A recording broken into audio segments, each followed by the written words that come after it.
ಕನ್ನಡ ನಾಡಿನ ರನ್ನ ದರತು ನಾ ಕೇಳೋ ಕಥೆಯನ್ನ, ನಾ ಹೇಳೋ ಕಥೆಯನ್ನ, ಹೆಮ್ಮೆಯ ಪಡೆದ ಹೊಯ್ಸಳ ವಂಶ ಹುಟ್ಟಿದ ಕಥೆಯನ್ನ, ನಾಡನು ಕಟ್ಟಿದ ಕಥೆಯನ್ನ.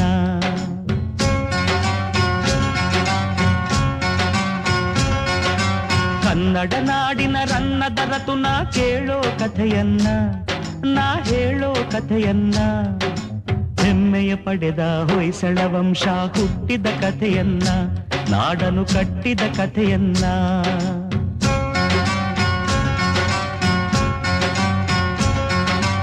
ಒಂದಾನೊಂದು ಕಾಲದಲ್ಲಿ ಮಲೆನಾಡಿನ ಮಡಿಲಿನಲ್ಲಿ ಅಂಗಡಿ ಊರಿತ್ತು, ಊರಿಗೆ ಚೆಲುವಿನ ಕಳೆಯಿತ್ತು. ಬೆಟ್ಟ ಗುಡ್ಡ ಸಾಲಿನಲ್ಲಿ ಹಸಿರಾಗಿರುವ ಬೀಡಿನಲ್ಲಿ ಮನಸಿರಿ ಮೆರೆದಿತ್ತು, ಅಲ್ಲಿ ಶಾಂತಿಯು ನೆಲೆಸಿತ್ತು. ಪ್ರಕೃತಿಯೇ ಹೆಣ್ಣಾಗಿ ಮನುಜಗೆ ಕಣ್ಣಾಗಿ, ಧರ್ಮವೇ ಮನೆಯಾಗಿ ಮೌನವೇ ಮಾತಾಗಿ, ಅಕ್ಕರೆ ತುಂಬಿದ ಅಂಗಡಿ ಗ್ರಾಮದಿ ಆಶ್ರಮ ಹೊಂದಿತ್ತು, ಅದರೊಳು ಗುರುಕುಲ ನಡೆದಿತ್ತು.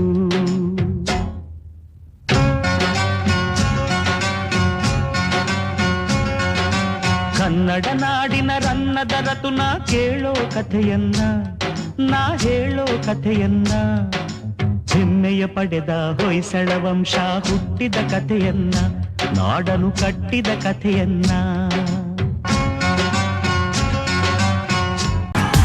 ನನ್ನ ಮಣ್ಣಿದು, ನನ್ನ ಮಣ್ಣಿದು, ನನ್ನ ಮಣ್ಣಿದು ಕನ್ನಡ ಮಣ್ಣು, ನನ್ನುಸಿರಲ್ಲಿ ಕಂಪಿಸೋ ಮಣ್ಣು, ಧಮನಿ ಧಮನಿಯಲ್ಲಿ ನರ್ತಿಸೋ ಮಣ್ಣು, ವಿಶ್ವಮಾನವತೆ ಸಾರಿದ ಮಣ್ಣು ಕನ್ನಡದಿ ಈ ಪುಣ್ಯವತಿ, ನನ್ನಡೆದ ಸೌಭಾಗ್ಯವತಿ.